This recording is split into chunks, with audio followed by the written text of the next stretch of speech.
Number of electrons in 1.7 gram NH3।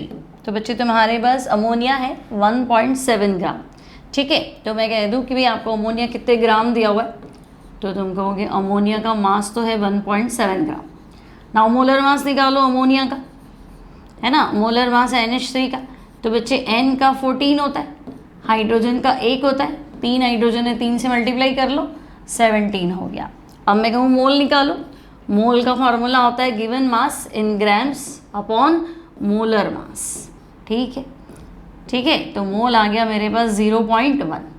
अब ध्यान से देखो, एक अमोनिया की बात करो, एक NH3, कितने इलेक्ट्रॉन हैं, तो तुम कहोगे इलेक्ट्रॉन कैसे बताऊं, तो भाई जितने प्रोटॉन है उतने ही तो इलेक्ट्रॉन है, अमोनिया न्यूट्रल है ना, प्लस माइनस थोड़ा ना जो इलेक्ट्रॉन की गड़बड़ी होगी। तो हम कहेंगे ठीक है। तो बेटा नाइट्रोजन का एटॉमिक नंबर 7 है, 7 प्रोटॉन है मतलब 7 इलेक्ट्रॉन। हाइड्रोजन का एटॉमिक नंबर 1 है ना, तो 1 इलेक्ट्रॉन, और तुम्हारे पास हाइड्रोजन 3 है तो 3 इलेक्ट्रॉन। तो एक अमोनिया में 10 इलेक्ट्रॉन हैं, समझ में आ गई। सिर्फ एक अमोनिया मॉलिक्यूल जो दिखाई नहीं देता, एक NH3 में कितने इलेक्ट्रॉन है, 10 है। अगर मैं कहूँ 1 मोल NH3 है, तो तुम कहोगे 1 में 10 है ना, तो 10 1 मोल है, तो यहाँ इलेक्ट्रॉन कितने हैं, 10 मोल इलेक्ट्रॉन्स हो जाएंगे। लेकिन तुम्हारे पास तो 0.1 मोल ही है भाई, है ना। तुम्हें तो अमोनिया 1.7 ग्राम दिया, मैंने तो तुम्हें 0.1 मोल NH3 दिया।